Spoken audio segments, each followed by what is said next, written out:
Hey, what's up? This is Alfie Days here. I've wanted myself a pair of Salomon shoes for quite a while now, but I've really struggled with them. It seems like they don't really do them that often in a UK 11, which is my regular size. But I did find a pretty cool pair, not only that came in my wonderful big boy feet size, but were also on sale. So I picked up a pair of these S-Lab Salomon Speedcross. I got these on end. I think these retailed at £165. I maybe paid £105, I think. So fairly decent discount. Not that often that you'll see a high spec Salomon shoe like this coming in under 100, so around that price I think is pretty decent. There's still quite a few sizes left, so I'm going to put a link to these down there in the description if you want to check them out, and a couple of alternatives as well. I felt these are one of the best looking Salomon models next to the XT6 and the XA Alpine 2, so I was quite happy to be able to pick these up. But yeah, we're going to take a look at a bit of a closer look at the aesthetic detailing of this, some of the performance features as well, comfort, how they fit, all that good stuff. So yeah, let's take a little look. Salomon sneakers are traditionally associated with those very vibrant, all over crazy colors that runners just love to wear. So these coming in an all black variety, even lacking the little vivid multicolored stripe of a model like the XT6, makes them much more understated, much stealthier looking, and therefore more appropriate for the kind of urban, more technical aesthetic that we of course love to feature over here on this channel. However, this is absolutely packed with tonal detailing, and far more than what you would normally expect with a lifestyle sneaker. So not only have you got that big Salomon branding down one side, you've got loads of little bits of text all over which describe the various performance features and various extra additions that they've got technology-wise in this shoe, of which there is a fair few different things. But you've also got these triangular shapes down the side of the shoe. They'll help give some lateral support, and they're also the anchor points, I suppose, for that quick lacing system. So they're not just there for funsies, there is a point to them.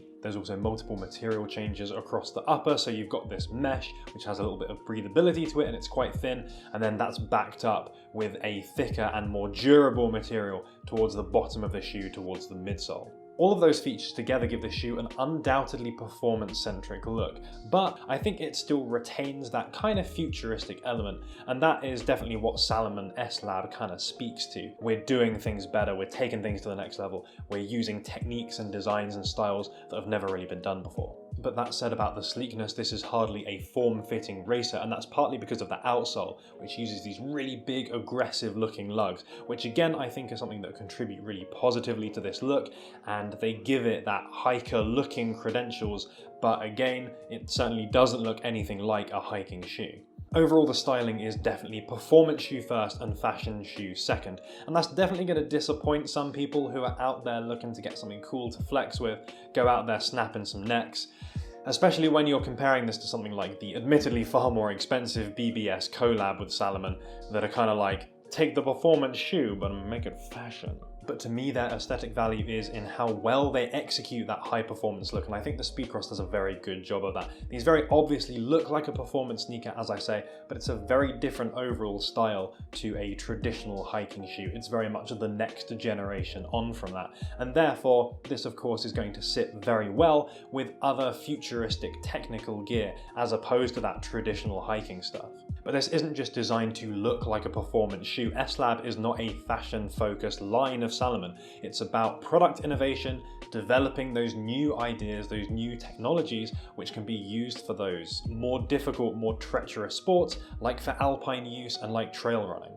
So those cool looking technical elements always translate directly into high performance features, giving this much better credentials and designed for much more grueling conditions than walking around the city posing for cool fit pics. Take the upper for example. The bottom half has this weather resistant coating on it, making it far better for performance in dirty and wet conditions. I've worn this a couple of times out on some kind of muddy trails, literally just wipe the bottom part off with a paper towel and it's pretty much good as new. But then the top half of the upper uses a much more breathable mesh so that you're not going to get totally sweaty feet. There is still that option of ventilation. Although that said, this is still on the warmer side as far as shoes go, so definitely more suited for slightly colder climates than it would be for the absolute heat of summer.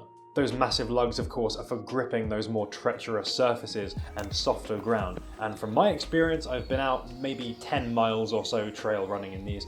They are very, very good at that. There's been numerous occasions now where I've just trodden over something that's like a super uneven angle or whatever. My foot's not slipped, my ankle's not rolled or anything, which is testament to the lateral support on these. These are now almost certainly the best shoe that I've got for that kind of terrain. The downside though is for urban use, these are not quite as suitable. Those lugs, when worn on concrete and hard surfaces repeatedly, they are going to wear down much faster than a traditional lifestyle sneaker sole. And they also don't really have any springiness or noticeable energy return to them either. So although for occasional wear in urban areas, these are going to be totally fine, if you do decide to wear these like all day, every day, and these become like the only shoe that you own, you will see the soles of these wear out faster than the rest of the shoe by a pretty significant margin. To a fair extent, these are a specialized product and they're fit for a particular purpose, so that's definitely worth keeping in mind if you plan on picking these up. If you are thinking though for urban use exclusively, then definitely have a look at the Sonic 2.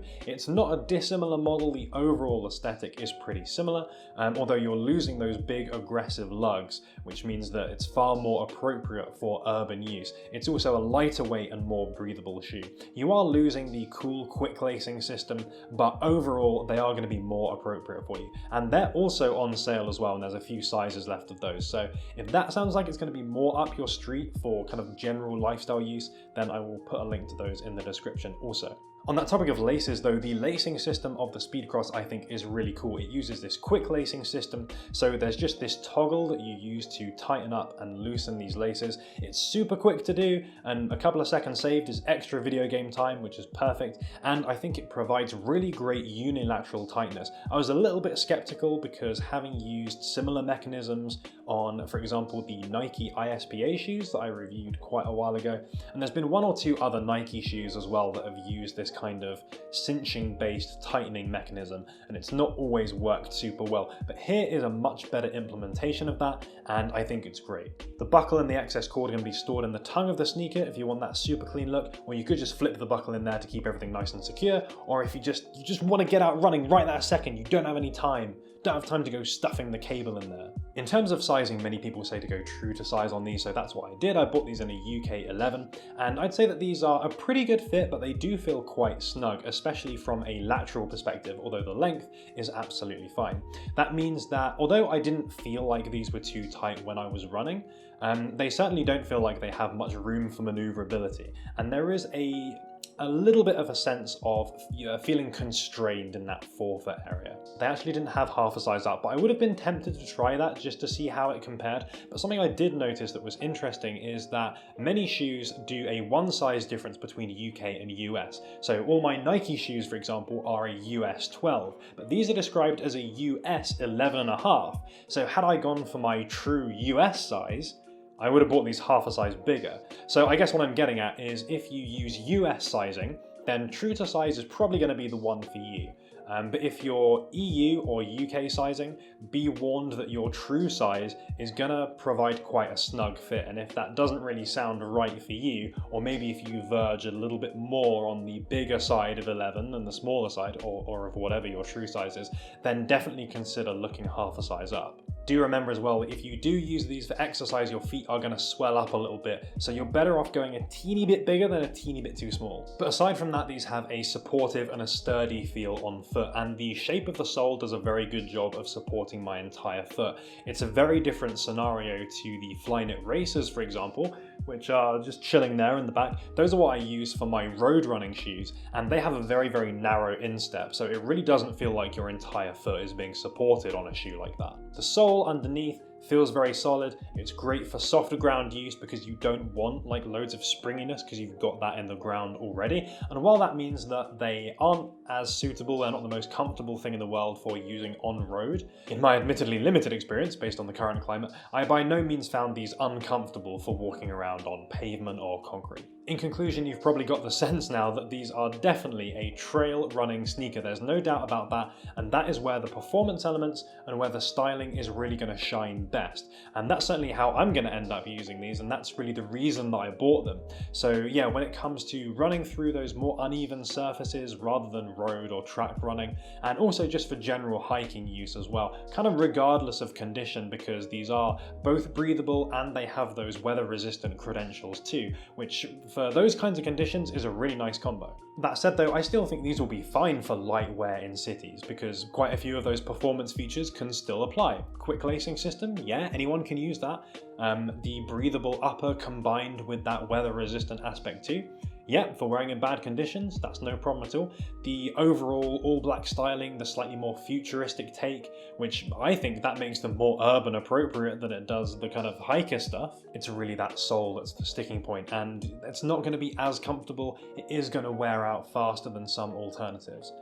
If you are very concerned about that, then as I say, the Sonic 2s are definitely something worth checking out as an alternative, because you'll probably find those more appropriate. But I bought these to fulfill that off-road purpose while still looking very cool and futuristic and technical, which are of course all things that I love very, very much, and I think they'll do an absolutely cracking job of that. So I'm pretty happy with this purchase, and I really like these shoes in general from my experience so far, and I hope that I continue wearing them for quite a long time. But you know I'm still looking out for a cool pair of Bambas. And that was everything. That was everything I had to say about the Salomon S-Lab Speedcross sneakers. Let me know what you think of them down there in the comments. Are you a fan of the styling of these, or would you prefer, you know, are you more on the acronym presto, like cool, flashy kind of camp? Anyways, let me know what you think down there in the comments, and as always, thank you so much for watching, because it's most appreciated. And if you enjoyed the video, please do give it a like, because that's even more appreciated. And of course, as always, I will see you next week in the next video. As I'm recording this, it's one day before Isolation and Chill livestream, so I hope that that goes well. I just got this yesterday, Elgato Cam Link, that showed up, so we're gonna have ultimate camera quality and also being live, so I really hope that that goes well, and I hope it's something that you guys enjoy. It's just going to be a bit of a chance to have a bit more of a chat, keep it a bit more loose, a bit more freeform, and just talk about a lot of different topics that maybe individually wouldn't quite work for a video, but when it's live and you can just keep it chatting and chilled, then it's all good. Thanks for making it all the way to the end of the video. If you want to catch some more, there's going to be links going at the top near the head. And if you haven't subscribed yet, then you should definitely consider it, because we've got a whole bunch more content. As I say, we had a live stream last week. We've got more technical clothing based videos. We've got other cool fashiony stuff as well. So yeah, stick around and welcome to the club, I suppose.